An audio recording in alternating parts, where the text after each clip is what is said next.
Okay, so let's start.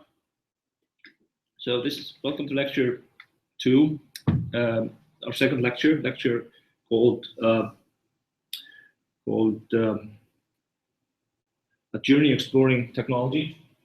So what I want to talk about is I want to change the perception that you have on how you view technology. And so what we're going to do is we're going to define some terminology about technology, what it means, and so on.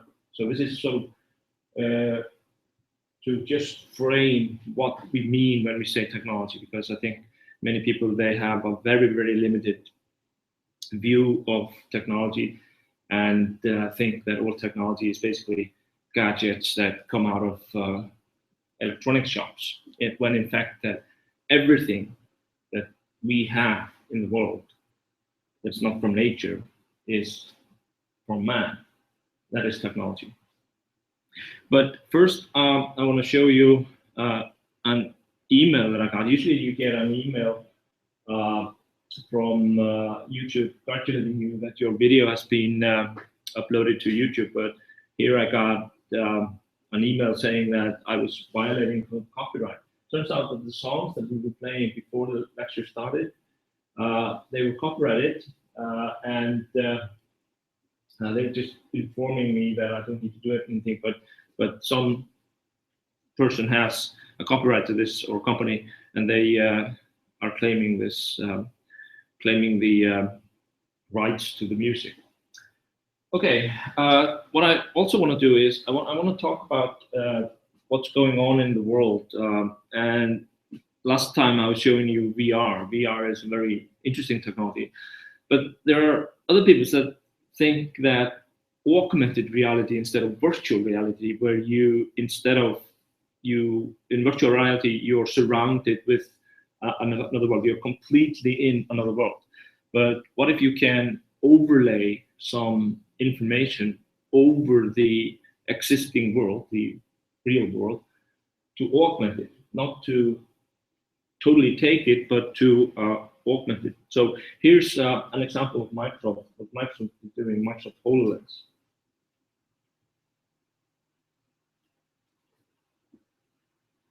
Oops.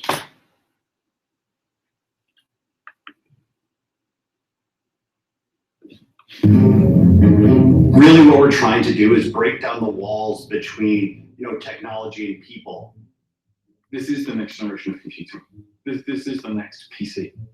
It's basically a see-through display that you wear, and it lets you see holograms in your world, in your space all around you. A hologram is made out of light, which ultimately allowed us to pour digital assets over the real world so that humans can essentially be entertained and be empowered to do things in brand new ways. The ability to draw with your hand, or to take an asset, an image, and move it or scale it is a very natural way of interacting with it. Here's what you can do with holographic video. Here's what you can do with using your world as a game level. Here's what you can do with taking the power of 3D modeling and creation, and guess what? Pulling it out of a screen into real 3D, and then sharing what you've created with others. That was science fiction, and now we're bringing it into science fact.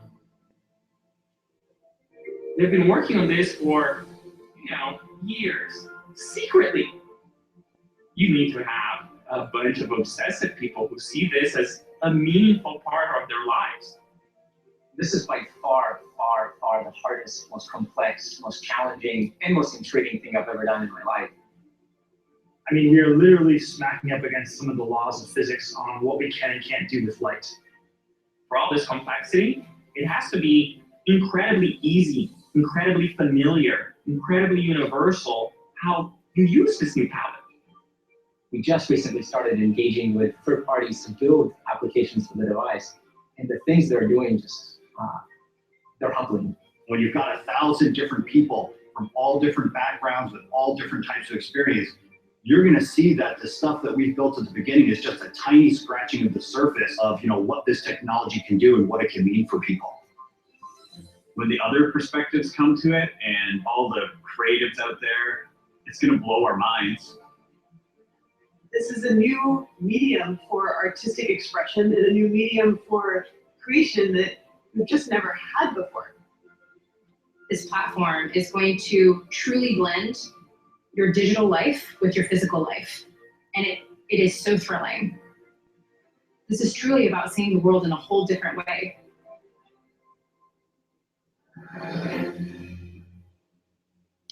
So really cool stuff that Microsoft is working on next PC is going to be like this, or that's what they claim.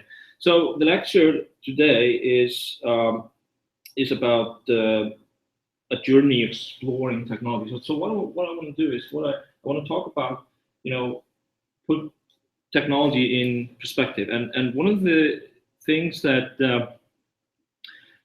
we can do is technology is very much contemporary. We view technology today totally different than people did in, for example, 100 years ago. So if you have a time machine, and if you go back to beginning of the last century, not last century, but the century before, you have a lot of technology that existed back then. Technology and during the last few decades of the 1800s or 1800s, the 1800s, something like that, from 1850 until 1900, there were some amazing discoveries, all built upon electricity.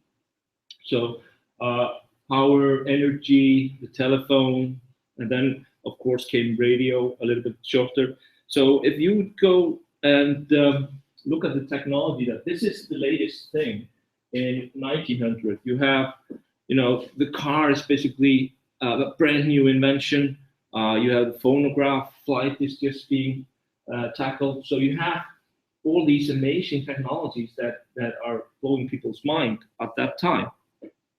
And what if you would go back in time to 1900 and explain the technology that we have today, or the technology we had at the turn of the century?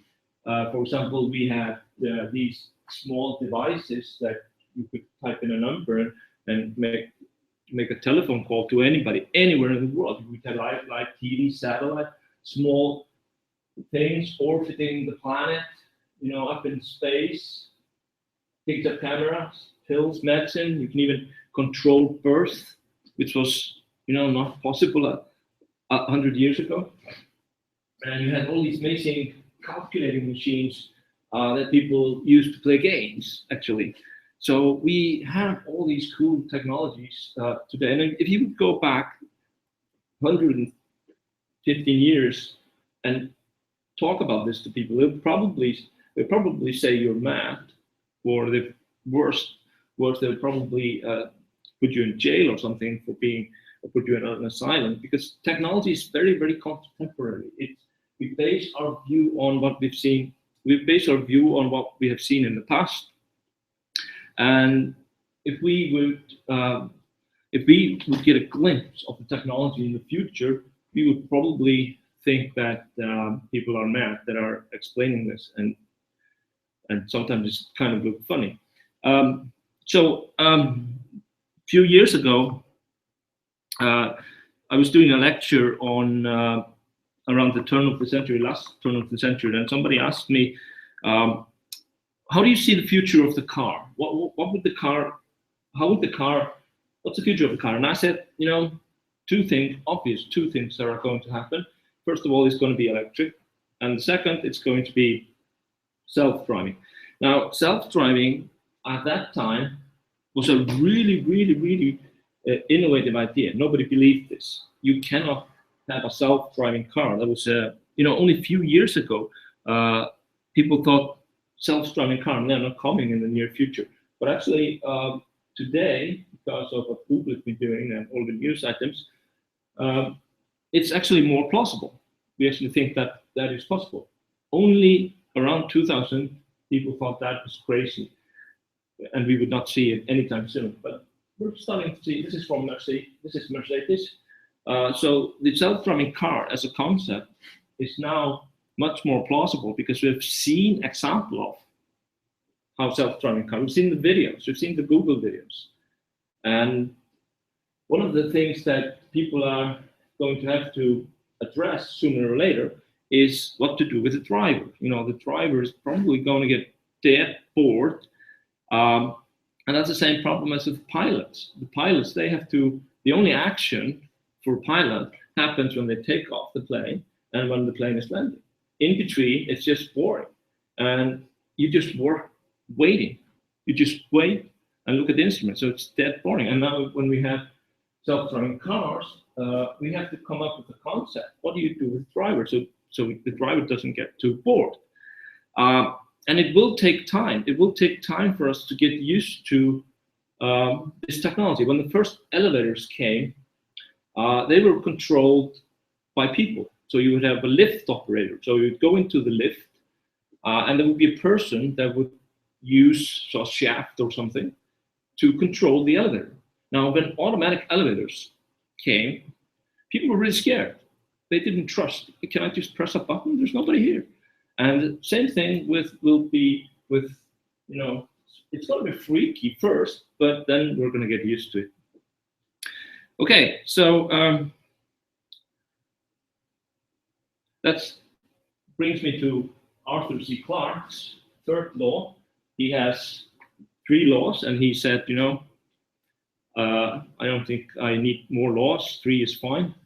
The first law is saying that if you ask a distinguished elderly engineer if something is possible, and they will say, yes, it is, it's very likely that it is possible. But if they say, but if you ask them if something is not possible, they would probably be wrong. If they would say, no, this will never work, they would probably be wrong. So just because they're basing everything on their own experience. So this is why many companies, they hire people out of school and give them ridiculously difficult jobs, because the senior in the company, they think it's not possible and won't do it. And the young people, they may not even know it. It's not possible. Any sufficiently advanced technology is indistinguishable from magic. Okay, so during the last century, we've seen a lot of technology innovations, and actually, this graph here, this picture doesn't really describe the complexity of it, because most of the inventions come in the latest few years. So there are really interesting technology that have been created, invented during this century, and it actually grows exponentially. So there should be more words on the right side of this slide than there are on the left side, because technology grows exponentially. So the complexity from the year 1000 to the year 2100 is going to be exponential. So, and exponential growth, it means that during this century, we will probably have way more innovation than in the last century. But the 20th century was a huge, highly successful century. And if we go back to 1899 and think about it, people really didn't know that we haven't even found out anything yet. And 20th century was the century of science. This is why Time had the person of the century and named Albert Einstein, because he was sort of the one of the phases that were leading the science revolution that took place. And there are so many things that, because of his work, were invented. And for example, sort of an electron, a lot of things in science that come in the last century. Okay, so I asked you, and I hope you have done this already, I asked you to explain the term technology in in the assignment 1. So you should put down, write down, technology is and something. Say, tell me, what do you think technology is? Now, the reason why I want you to do this is because I'm going to come up with another, maybe not the correct. I'm not going to say that that's the only correct definition, but it is a definition. So, what is technology? Is this technology? A pencil? Of course it is. Somebody invented this, and it probably would be really, really difficult to build one. If you wanted to build one today, it would probably be very difficult. Is this technology? Spoon? Yes, somebody invented this. Probably the guy that invented soup or something. Sockets, when the first gadgets were invented, they didn't have these sockets. You would have to wire everything. It was kind of interesting, and it was only later that somebody wanted to standardize this. And yes, they standardized it, but if you travel around the world, it's different regions. They have different types of sockets. Fortunately, adapters work fine. And then instruments. What about this? A very complex piece of instrument that creates sound. Or this very, very useful piece of equipment. All of these we don't think are technology, but they are. They actually are technology. But we see them as everyday objects and do not think of them as technology because they're not new. And they work. Technology is something that doesn't work, some say. So all technology was once new. The car, the mobile phone, this is one of the first. The iPod, look how clunky it is. It's huge. Probably very limited with not so much bandwidth, not so much, the disk drive is probably tiny. E-readers took some time for e-readers to become, usable, but they are PCs. So we really don't. And if you look at for example, the Apple Watch, like I have, when the next model will come, this is going to look really, really clunky, and it is clunky until you see, and it's fine until you see the next version, which is probably going to be much thinner, and then this will look bad. Now, another thing is that it's very much about perception. Now, here are two computers. One of them is an old laptop, probably not very high performance, but it's huge. It's clunky. I mean, if you take this with you, it's probably heavy as well. And then to the right, you have the new Microsoft Surface computer, really beautiful computers with this keyboard there, very light. But we view technology at different times. So the clunky laptop to the left was probably the coolest thing that you could have some years ago. What about this? This is a technology that was, somebody invented this a long time ago, 500 years ago. And this is a technology for bringing ideas. So you have to read. So there's another technology which is called language, understanding of words, standardized way of writing and things like this. We use alphabet to do this. And this particular technology so each page has its own screen. Very, very cool technology. But the people in the 15th century or whenever the type was done, that was the cool HTML people that were back in the 15th century inventing this new medium. Okay, what about this? What about this? This is technology. It was actually invented by this guy called Bartolomeo Cristofori around 1700. This guy invented the piano. Before the piano was invented, there were harpsichords. And before that, I don't know. But this guy came up with a genius way of striking the string. So you have strings in the piano, and then you have this mechanism. Now, this is technology. And we can even see the technical description there about how technology works. Now, the key thing here is that when you press a piano key, you can press it soft or you can press it hard. And that was a whole new dimension that came into writing music. So, and this is why we have music like this.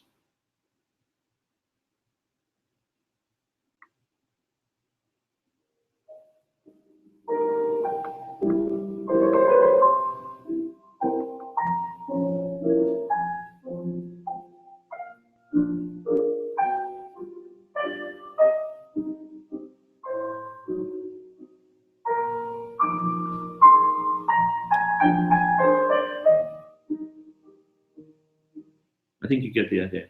Okay, beautiful music. And this was not possible before 1700 to write this because we didn't have the piano. We had to do it on a harpsichord.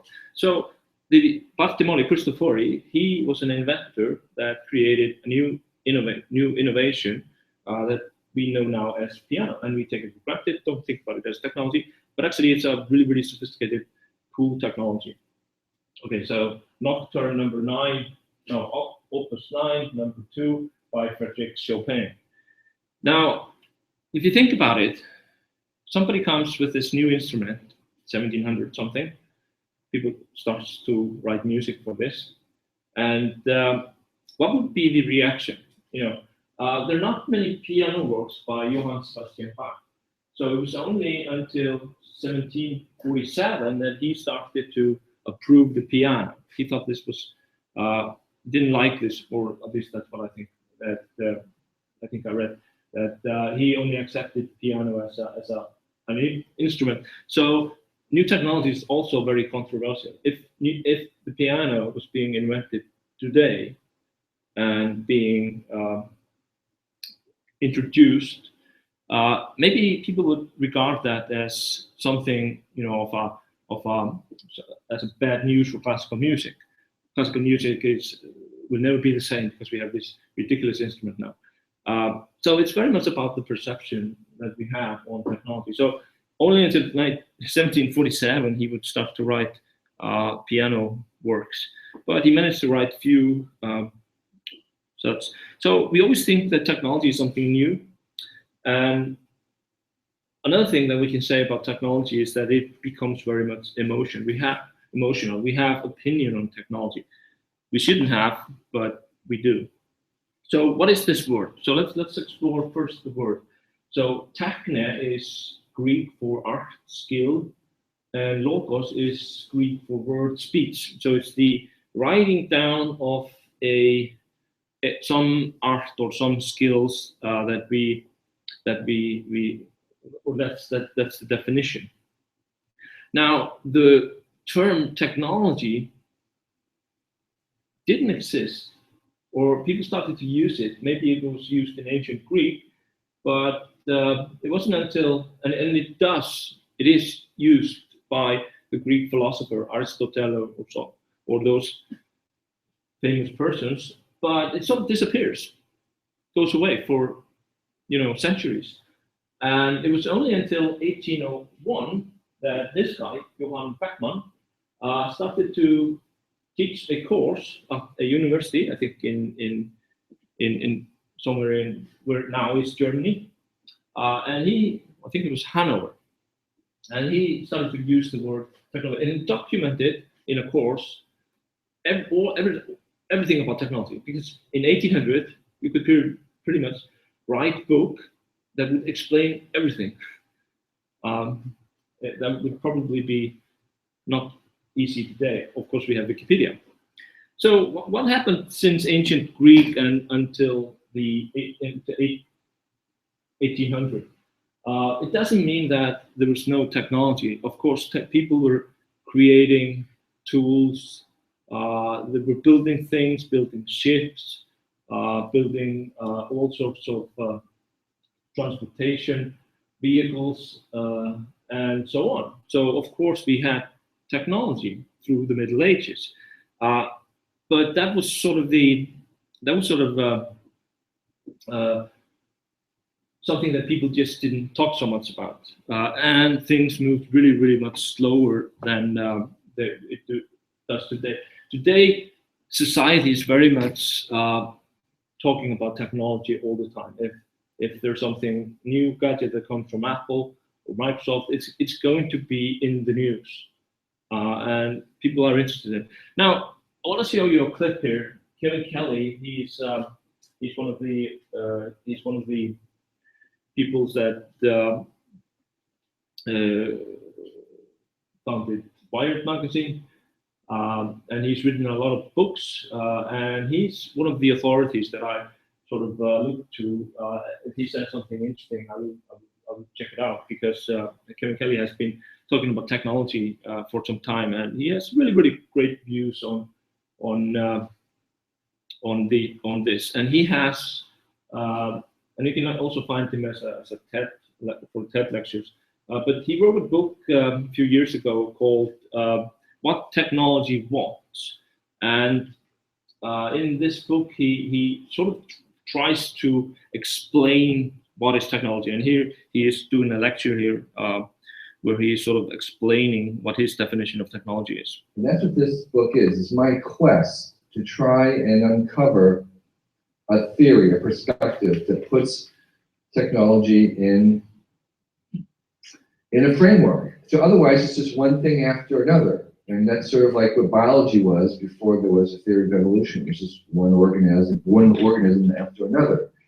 I'm not suggesting that I'm Darwin or that I have a theory. In fact, what I wanted to do was to travel around the country and interview the 5 or 6 professors or philosophers who had sorted this thing out and had the theory of technology. But after a couple of years, I realized that there wasn't one. So I kind of spent some time trying to assemble a first draft. And that's what we have, is we have a first draft of a theory of where technology fits into the cosmos, and more importantly, what it might mean. And so I'm going to kind of give the basis of that. I'm going to actually use slides. I don't have to use slides, but I can. They're pictures. People like pictures. I like pictures. I was a photographer. There are not many words. This is a borrowed computer. Technology hardly ever works. That's one thing I know about technology. So let's see if this is going to do something. So this is what we think of technology is normally. I mean, mostly in our kind of everyday thing. It's the stuff that was invented after we were born, right? So we don't think about the clock and the wires and the carpeting here and even the lights or the doorknobs. We don't think of them as technology, but of course they are. Another friend put it this way, it's a variation of that, it's anything that doesn't work yet. Okay? And if we don't think of those things, then we think that as well as anything that has an off-on switch, or anything that might be in our pocket. And to some extent, that's true. I mean, that is one aspect of it, but of course, it's much broader. And that's what I'm interested in. So I went for a very broad interpretation of it. We're forgetting, of course, well, in these definitions of these gadgets and stuff that surrounds us, that there's lots of intangibles. So the calendar is a technology we invented. It's very useful. Double entry bookkeeping makes a huge difference. It actually allowed commerce to take place and expand very rapidly after the Venetians invented it. The Arabic numerals, of course. Even things like law, the very complex set of law that we have. This whole system is basically software for running the country. And those are the intangible parts. So it's certainly, when I talk about technology, I want to include that. But there's another important kind of definition of technology. It has to do with these two things. Okay, so approximately the same size. One of them obviously a tool technology invented by prehistoric sapiens. That any one of them could, maybe not anyone, but most of them could have made at least some substitute for that. And that's what we call a tool. The other one is about the same size, and nobody here can make that one. In fact, all of us together couldn't make it. And that technology, the mouse, or maybe it's a cell phone, or it could be any of these devices, requires 1,000 other intermediate technologies for it to be made and maintained.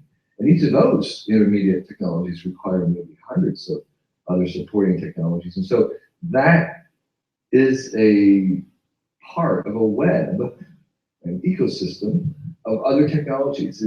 There are no independent standalone technologies except for the one on the left.